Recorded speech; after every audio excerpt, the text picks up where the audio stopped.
My challenge would be working on the invitation because I have a good dilemma. 40% of my business comes from LinkedIn. Mm-hmm. Today I celebrated 30,000 connections. Wow. Yet I've never like had a conversation where I try to invite because, you know, people have been coming. But to go to the next level, you cannot, if you keep on doing what you've been doing, you're going to keep on getting what you've been getting, right? So Yeah. I need to change something. And I guess it's to indulge in certain invitations. Um, and it's how I'm going to do the invitation. This is something I need to learn. I don't have any resistance of any sort. I believe what I offer is very great given the results that I offer. In my mind, the way I deal with it is the following: if you have a cure for whatever that is, right? You're going to knock the door of the person to say, listen, I have a cure for you. So I'm not intimidated by inviting and reaching out to people. I just want to do it the right way, the professional way. And to take my business to the next level with the right people, I just don't know the right way to invite them. So I cannot keep on relying on LinkedIn to bring me in business. It's good. It's 80% of my business. But the other 20%, the difference that makes a difference is where, I'm seeking this kind of help. Yeah, great. So what you're talking about is how do you change the gear in the conversation? Mhm. Yes. Right. And you said you had 30,000 connections on LinkedIn and you're building relationships with people on LinkedIn. Barely, because I don't have the time for it. I have 5 to 6 full day bookings per week. So it's something that I need to invest in having such conversations on LinkedIn with all the clutter, with all the noise, with all the busyness.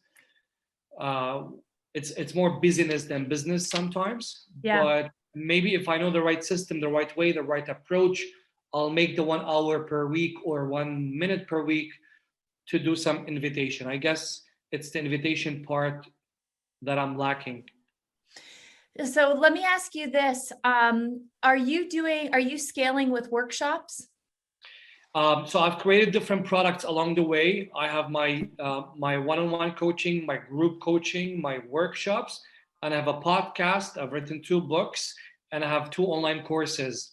So I've diversified my offerings in a way that it's all symbiotic business that feeds itself and Mhm. adds value to my clients, and it diversifies my offering based on the client and their budget, for example. So when you say, can I just ask you, are you generating the revenue that you want inside of your business? Um, in 2020 and 2021, I've increased my revenue despite all what's happening in Lebanon. Yeah, And it's all because of the mindset, right, nothing magical here. And I've been investing in business coaching as well. right, So, although this is the time where people get resistance because in Lebanon it's not time to invest, I found it the best time to invest. right. But I still have a chance because I took my revenue 10 times. So let's say 10x. I know I have the potential to 10x it again. So Yeah. that's what I'm looking for. So moving forward, you believe that the only thing that's stopping you is the invitation part. To the point where I am hiring a business development executive where he will have to do this. And our recruiter is currently interviewing business development executives that are qualified to do the invitation part. So that would be more dedicated to the process. Right, right. And where else are you stuck or stopped inside of that business right now? How many virtual assistants do you have on your team? Um, so I have the recruiter who helps me in interviewing the candidates.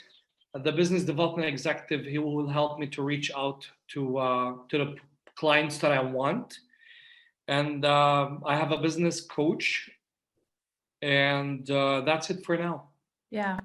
Yeah, I think on your team, a virtual assistant would really help you with that with that process.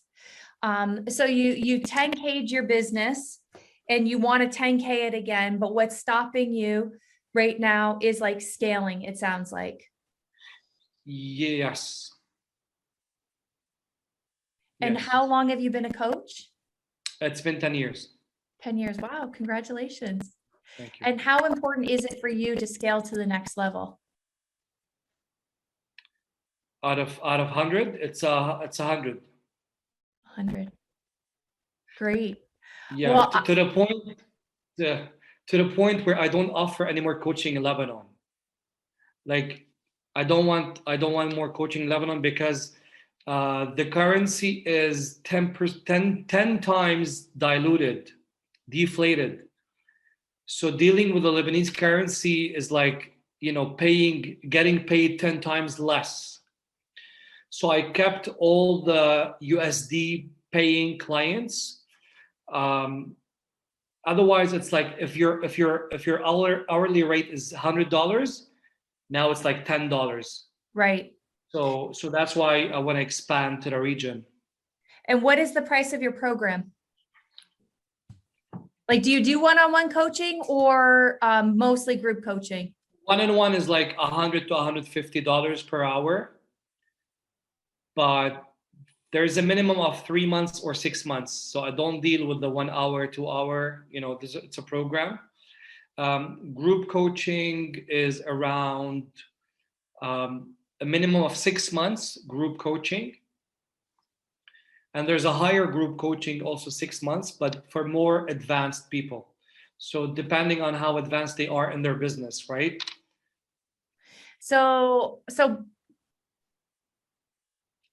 Okay, so one of the things that is missing that I see already is your prices are way too low. Yes, because I take the dilution of the currency into consideration.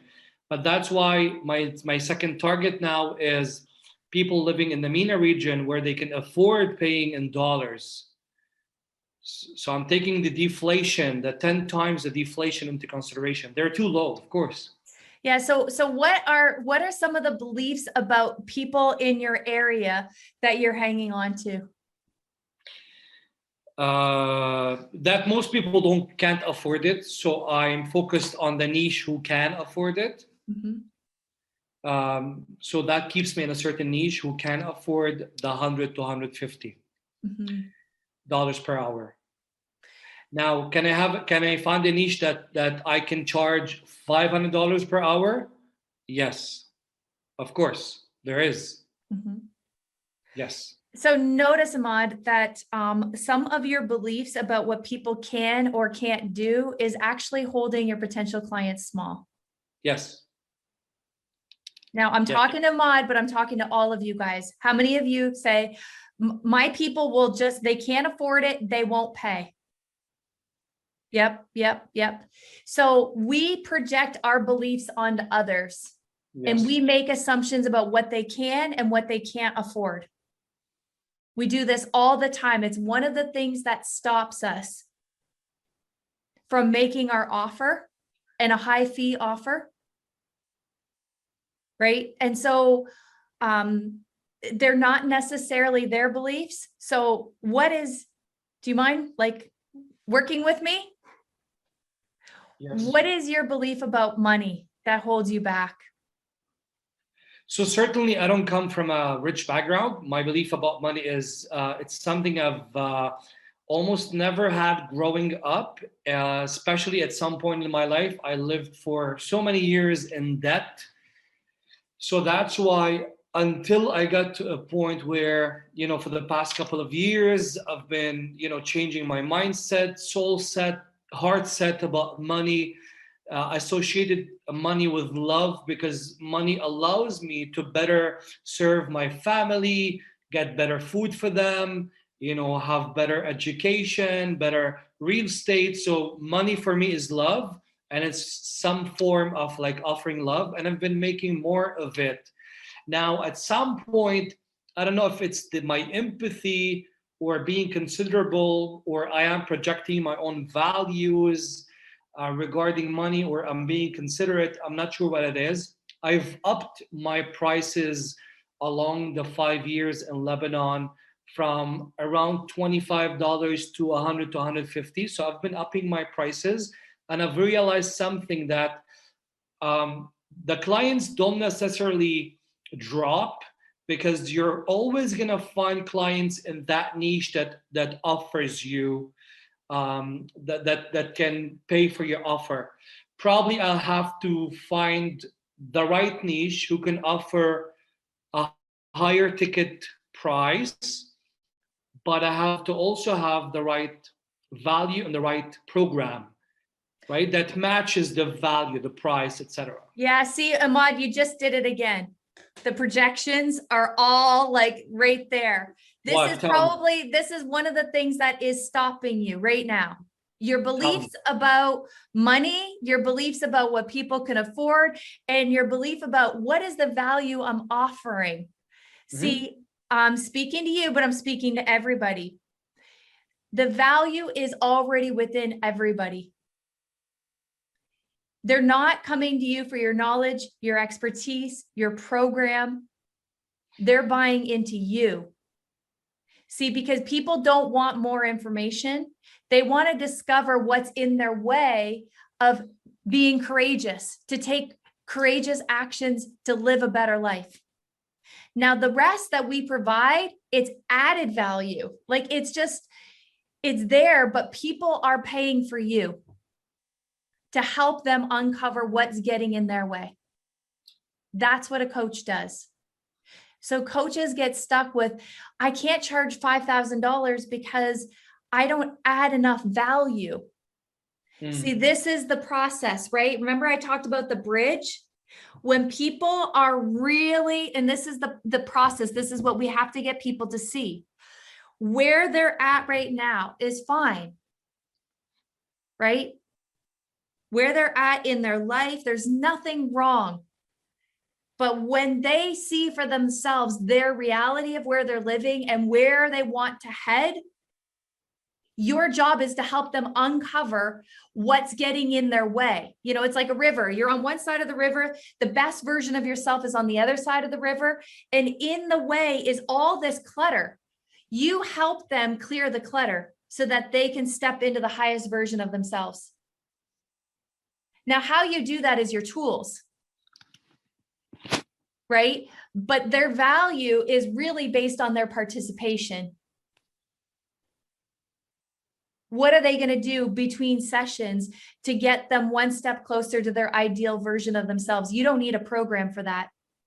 No, because this is what I meant by value. It's the tools, it's the program, it's the packaging, it's like for the new kind of clients, I don't have it. I didn't develop it. I have it for the existing clients. Yeah. And we have, in the last year, we've had over 500 clients. When we look at the back end to see how many people are actually completing the modules, the training modules, it's a very small percentage. Okay. So it's not the tools. It's the coaching. Okay. It's the coaching.